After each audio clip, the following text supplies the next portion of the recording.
কথা কৈছো গতিকে এই মুহূৰ্তত মই অসমৰ শিক্ষামন্ত্ৰী ডাক্তৰ ৰণোজ পেগু মিছলীয়া শিক্ষামন্ত্ৰী ডাক্তৰ ৰণোজ পেগু তথ্যবিহীন শিক্ষামন্ত্ৰী ডাক্তৰ ৰণোজ পেগু এই মুহূৰ্তত মই পদত্যাগ কৰিবৰ কাৰণে দাবী উত্থাপন কৰিছো যিখন চৰকাৰৰ দিনত 25,67,797 জন ছাত্ৰ ছাত্ৰী কমি যাব পাৰে চৰকাৰী স্কুলত মাত্ৰ 4 বছৰত 25,67,000 মানে 26 লাখে প্ৰায় 26 লাখ ছাত্ৰ ছাত্ৰী যদি 4 বছৰত কমি যায় তাৰ মানে অসমৰ চৰকাৰী শিক্ষা খণ্ড খতম শেষ হৈ গ'ল ধ্বংস কৰি পেলাল আমাৰ কাৰ্যকালত 2021-22 বৰ্ষৰ পৰা 2024-25 বৰ্ষত অসমত 25 লাখতকৈ বেছি 25,67,797 জন ছাত্ৰ ছাত্ৰী অসমৰ চৰকাৰী শিক্ষানুষ্ঠানত কমি গ'ল যাক ইংৰাজীত এনৰোলমেণ্টছ বুলি কয় এনৰোলমেণ্টছ কমি গ'ল অৰ্থাৎ চৰকাৰী স্কুলত ছাত্ৰ ছাত্ৰীৰ সংখ্যা কমি গ'ল 2021-22 বৰ্ষৰ পৰা 2024-25 বৰ্ষলৈ 25,67,797 জন আমি কৈছিলো যে আমি চৰকাৰী তথ্য ভাৰত চৰকাৰ আৰু ইউডাইছৰ তথ্য লৈ আমি কৈছিলো যে 2021-22 বৰ্ষত ৭৫,৪৪,৯৬০ জন ছাত্ৰ অসমৰ চৰকাৰী খণ্ড অৰ্থাৎ গভৰ্ণমেণ্ট স্কুল আৰু গভৰ্ণমেণ্ট এইডেড স্কুলত পঢ়া শুনা কৰিছিল সেইটো আমাৰ কাল্পনিক তথ্য নাছিলে সেইটো আছিল ভাৰত চৰকাৰে দিয়া তথ্য আৰু সেইটো আছিল ইউডাইছে দিয়া তথ্য তাৰ তথ্যবিলাক আজি আমি আপোনালোকৰ সন্মুখত দাঙি ধৰিম আৰু 2024-25 বৰ্ষত সেই ছাত্ৰ ছাত্ৰীৰ সংখ্যা কমি ভাৰত চৰকাৰে ক'লে যে সেয়া হ'লগৈ 49,77,163 জন অৰ্থাৎ 4 বছৰত হিমন্ত বিশ্ব শৰ্মাৰ ডাক্তৰ ৰণোজ পেগুৰ কাৰ্যকালত হিমন্ত বিশ্ব শৰ্মাৰ মুখ্যমন্ত্ৰীত্ব আৰু ৰণোজ পেগুৰ শিক্ষামন্ত্ৰীত্বৰ কাৰ্যকালত 4 বছৰত 25,67,797 জন ছাত্ৰ ছাত্ৰী অসমৰ চৰকাৰী বিদ্যালয়ত কমি থাকে এই কথাটোক তেখেতে মোৰ মিছা কোৱা বুলি প্ৰথমতে বিধানসভাত ক'লে আৰু তাৰপিছত সংবাদ মাধ্যমত আহি আজি ডাক্তৰ ৰণোজ পেগুৱে কি কৈছিলে মই প্ৰথমতে আপোনালোকক সেই কথাখিনি প্ৰথমতে জনাই ল'ব খুজিছো 2022-23 বৰ্ষ আহিলে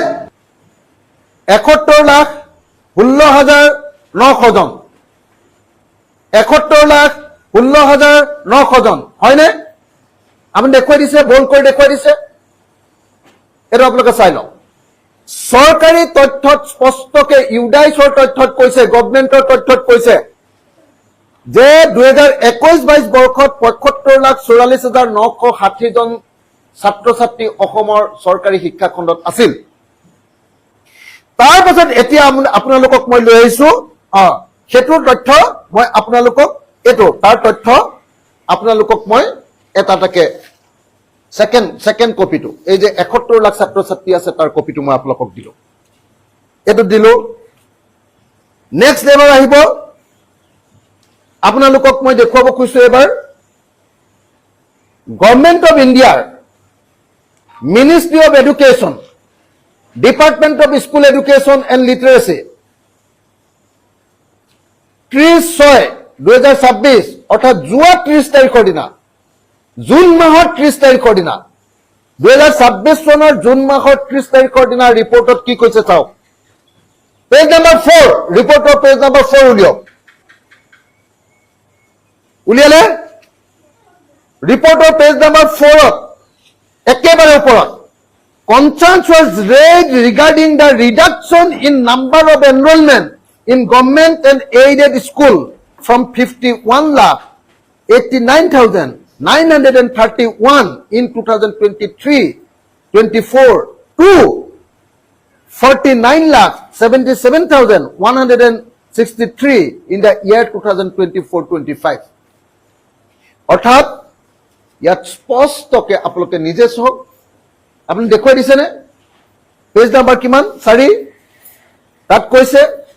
যে 2024-25 বৰ্ষত অসমৰ চৰকাৰী স্কুলৰ ছাত্ৰ ছাত্ৰীৰ সংখ্যা কমি গৈ 49,77,163 জন হ'লগে। তেতিয়াহ'লে আপোনালোকক তাৰ কপি মই দি দিলো, সকলোকে এইটো কপি দি দিলো, এইটো কপিও দি দিলো। ইয়াত আপোনালোকে এই কপিটো পাই গ'ল। এতিয়া ইয়াৰ কপিখিনি মই দি দিলো, দি দিয়াৰ পাছত এতিয়া মই মোৰ কথাখিনি আপুনি উলিয়াই দিলে নে, সেইটো দেখুৱাই দিলে। মই আজি আপোনালোকক দুটা ডকুমেণ্ট দেখুৱাই দিলো। এটা হ'ল ইউডাইচ প্লাছ 2021-22 ডকুমেণ্ট, ইউডাইচ প্লাছ 2022-23 ডকুমেণ্ট, তাৰ পাছত গভৰ্ণমেণ্ট অফ ইণ্ডিয়াৰ ডকুমেণ্ট, গভৰ্ণমেণ্ট অফ ইণ্ডিয়াৰ ডকুমেণ্টত গভৰ্ণমেণ্ট অফ ইণ্ডিয়াৰ মিনিষ্ট্ৰী অফ এডুকেশ্যনৰ যোৱা 30 জুন তাৰিখৰ দিনা যেটো ৰিপৰ্ট আহিছে তাৰ পেজ নাম্বাৰ 4 লিখি দিছে যে 2024-25 বৰ্ষত অসমৰ চৰকাৰী খণ্ডৰ স্কুল, চৰকাৰী আৰু গ্ৰান্ট স্কুল বিলাকত government school and government aided school বিলাকত 49,77,163 জন ছাত্ৰ ছাত্ৰীহে আছেগৈ। তেতিয়াহ'লে আপোনালোকে তেতিয়াহ'লে সংখ্যাটো মই আপোনালোকক অংকটো কৰি দেখুৱাই দিওঁ যে 2021-22 বৰ্ষত 75,44,960 জন ছাত্ৰ ছাত্ৰী অসমৰ চৰকাৰী স্কুল বিলাকত আছিল। আৰু 2024-25 বৰ্ষত সেই সংখ্যাটো কমি ভাৰত চৰকাৰৰ মতে 49,77,163 জনলৈ কমি গ'ল। তাৰমানে এই দুইটা যদি বিগ কৰি দিওঁ 75,44,960 জন ছাত্ৰ ছাত্ৰীৰ পৰা 49,77,163 জন ছাত্ৰ ছাত্ৰী যদি বিয়োগ কৰি দিওঁ, তেতিয়াহ'লে এই 4টা বছৰত অৰ্থাৎ হিমন্ত বিশ্ব শৰ্মাই কাৰ্যকাল লোৱাৰ পৰা ডাক্তৰ ৰণোজ পেগু শিক্ষামন্ত্ৰী হোৱাৰ পৰা অসমত ছাত্ৰ ছাত্ৰীৰ সংখ্যা চৰকাৰী স্কুলত কমিল 25,67,797 জন। আকৌ এবাৰ কৈ দিছো 2021-22 বৰ্ষত ডাক্তৰ ৰণোজ পেগুৱে শিক্ষামন্ত্ৰীৰ দায়িত্ব লৈছিলে, হিমন্ত বিশ্ব শৰ্মা মুখ্যমন্ত্ৰী হৈছিলে আৰু তেতিয়া অসমৰ চৰকাৰী খণ্ডৰ স্কুলত ছাত্ৰ ছাত্ৰী আছিলে 75,44,960 জন। এইটো মই দিয়া তথ্য নহয়, ইউডাইচৰ তথ্য। 2024-25 বৰ্ষত চেন্ট্ৰেল গভৰ্ণমেণ্টৰ মতে এতিয়া ছাত্ৰ ছাত্ৰী আছেগে মাত্ৰ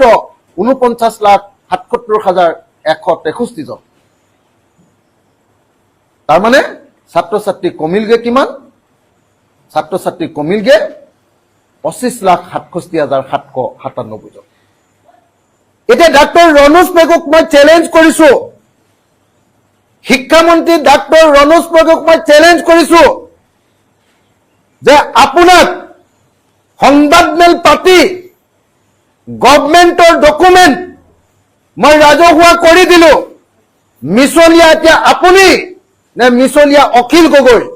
আপুনি এই কথা ঘোষণা কৰিব লাগে। তেখেতে কৈছে যে মই তথ্যৰ বিকৃতি কৰিছো, তেখেতে কৈছে যে মই এবাৰ 2,12,000 বুলি কৈছো আৰু এবাৰ 25 লাখ বুলি কৈছো। মই কৈছো যে 2023-24 বৰ্ষত 51,89,931 জন ছাত্ৰ ছাত্ৰী আছিলে, কিন্তু 2024-25 বৰ্ষত তাৰ সংখ্যাটো কমি 49,77,163 জন, অৰ্থাৎ এবছৰত কিমান কমি গ'ল? 2,12,768 জন ছাত্ৰ ছাত্ৰী কমি গ'ল। তেওঁ কৈছে যে এবাৰ 2 লাখ কমিলে বুলি কৈছে, এবাৰ 25 লাখ কমিলে বুলি কৈছে। আৰে 2 লাখ কমাটো এবছৰত আৰু 4 বছৰত কমিলে কিমান? 2021-22 পৰা 2024-25 4 বছৰত কমি গ'ল